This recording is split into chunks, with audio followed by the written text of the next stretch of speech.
这次想和大家分享一段几年前的特殊经历，是我和星际团队在非物理层面的短暂交流。当时我们只有简单的几句对话，但是却彻底改变了我对星际家人的看法，甚至抚平了我在过往人际关系中的挫折感。所以我试着用这支影片向大家描述自己那时的感受。不过，对大多数的人来说，这件事情可能就像天方夜谭，所以大家当作听故事就好。时间回到2020年8月，科博拉发布的最新情报提到，光明势力已经组建了一支特种部队，专门协助个别的地表观光工战士。而那时候还是疫情期间，整个地表非常高压，经济动荡，人心惶惶，大家都不晓得疫情什么时候才会结束。所以，光明势力部署的这个支援部队，及时地舒缓了许多观光孤立无援的窘境。在当时，我也和大家一起诵念指令，成立专属于个人的星际服务团队。指挥杀21，指挥杀21，指挥杀21。念完的当下，其实没什么特别的感觉，也不晓得是不是真的成功了。在大多数伙伴都很兴奋又期待的时候，我反而有点忐忑和犹豫，不知道怎么使用这个指令。因为对我来说，成立星际团队就表示我愿意把个人生活的状况对星际家人如实的敞开，这让我觉得有点赤裸。虽然我们生活在地表世界，早就没有什么隐私可言，但是被监视窥探和自主分享生活是完全不同的事情。我生活周遭的亲友时常以关心的名义去窥探他人的隐私，但却是为了暗自比较、干涉或批判他人的生活方式。他们经常从别人的困境中找到优越感，并作为人际往来的谈资散布八卦。所以我不习惯请求帮助或依赖他人，与其暴露个人弱点，倒不如自己扛着。而星际家人对我来说是内心向往的美好，却又有些遥不可及的存在。因此我会下意识地在乎他们对我的看法，担心自己再次遭到批判以及自我价值的破碎。我内心难免也会疑惑，星际家人真的在乎我们吗？他们真的能理解我们的困难吗？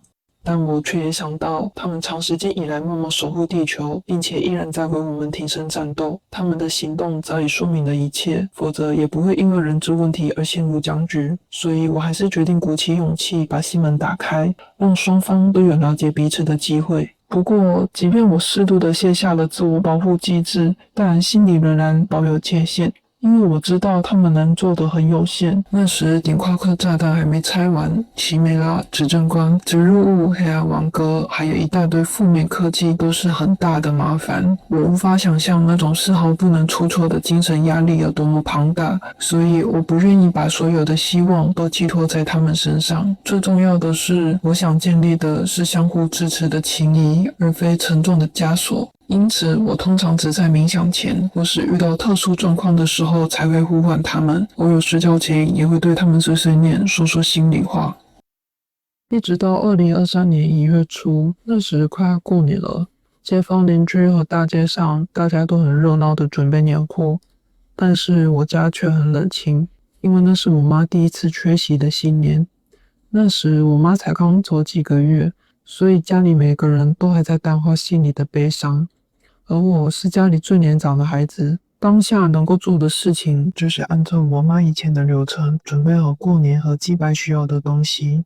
我带着家人一起去采买，难免还是会手忙脚乱，也浮现很多回忆。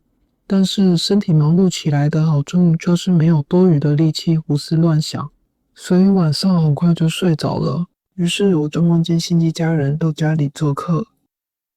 和平常梦境不太一样的是，我的感官特别真实，视线也很清晰，几乎跟在现实世界没什么差别。但不同的是，虽然场景是我家的客厅，却没有记忆中脏乱又沉闷的样子。整个空间像是被净化过，还有一种被全方位保护的感觉。不止环境非常安静，我的内心、大脑都没有任何噪音或杂念，就像所有世俗的琐事与干扰都被刻意隔绝了。所以我很自然地保持在最放松的状态。他们现身的时候，我很明确知道他们是光明势力的成员，那是一种特勤人员独有的气场，内敛、稳定、冷静、高专注力。三人的外貌特征偏向亚洲人，穿着深色连身服，可惜我没有记住细节，只能凭印象画个大概。其中一个身材高挑结实的人站在门口，他一直保持警戒盯着外面，就像是负责把风的人。他的体格让我联想到短跑选手，有很强的机动性和爆发力。另外两个人坐在我的正对面，右边的人身形高大魁梧，是三个人当中最壮硕，应该也是最年长的。他是我们印象中特种兵会有的体态，是实战锻炼出的强健肌肉。然后左边那位看起来最年轻，个子也是最小的，虽然没有明显的肌肉曲线，但看起来是相当聪明睿智、身手敏捷的类型。他们三人都自带一种成熟稳重、内核稳定的气质，但完全没有让人紧绷的压迫感。如果要形容当时的心境，就好像是面对三位资深又干练的学长吧。所以当我见到他们的时候，虽然有点意外，但并没有像以前预想的激烈反应，也没有紧张或坐立不安的感觉，反倒像是寻常的对话一样。然后右边的大哥对我说的第一句话是：我们今天观察了你10几个小时。我就震惊的心想，什么10几个小时？你们不累吗？于是我立刻回想一下今天都做了什么事情，然后脑海浮现自己和家人四处采买东西忙得团团转的样子，所以我就下意识问，那你们不就看到我今天超狼狈的吗？当下我只能尴尬的苦笑，心想着怎么偏偏是家里这种情况下被星际家人观察，不知道该用什么表情面对他们。但那位星际家人却缓慢又坚定地回答说，你只是很认真在生活而已。我听到这句话的瞬间，肩膀上的重担好像被卸下来了，也有一种内心的迷雾散去，瞬间被照亮的感觉。而我记得的对话就只到这里，后来谈了什么内容我都不记得了。但是当我从梦里醒来的时候，内心很温暖又很感动。星际家人没有居高临下的怜悯我，也没有用客套话回应我，而是平等不带有任何批判的理解与认可。而且这次的经历让我看见生活出现新的机会与可能性。星际家人的出现帮助我转换内在的阴影，愿意重新去相信往后还有许多美好的人事物会来到我的生活当中。这也让我彻底明白，星际家人绝对不会在我们有困难的时候冷眼旁观或事不关己。虽然我不知道他们对我的了解有多少，但在我最艰难的时期，他们冒着风险出现，这份心意已经是我生命中的一线曙光。这也代表着他们从未停止理解和解除人类的困境。所以他们的存在就足以证明，他们和我们一样，都想要尽快结束所有的苦难。虽然光明势力跟我们的视角可能不太一样，但是大家的终极目标是一致的，只是各自的战场不同。他们并非完美无瑕、十项全能的神，所以有着自己的困境和挑战要面对，而这也是最真实的他们。尽管不是每一个星际存有都选择与人类连结，但我们依然有机会能够遇见那些彼此共鸣、相知相惜的星际家人。或许在第一次接触之后，人类如何保持敞开，但又不过度依赖，将会是我们与星际文明建立健康关系的重点。这就是这次我想分享的故事。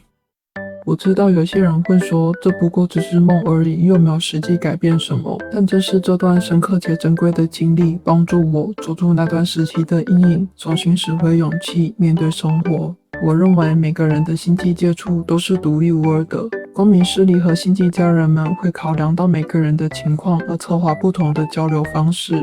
在正式的第一次接触之前，必定会有许多间接交流的机会。所以我把自己的经历分享给大家，让更多的人能够扩展舒适圈，促进更多美好的星际接触发生。除此之外，今年7月25日，光明势力会开启第2阶段的1221扬升门户。星际家人们正在努力清理地表30公尺以内的稠密异常，让人们的生活更顺遂。欢迎大家参加这场全球集体冥想活动，和光明势力全球光宫觉醒的人们共襄盛举。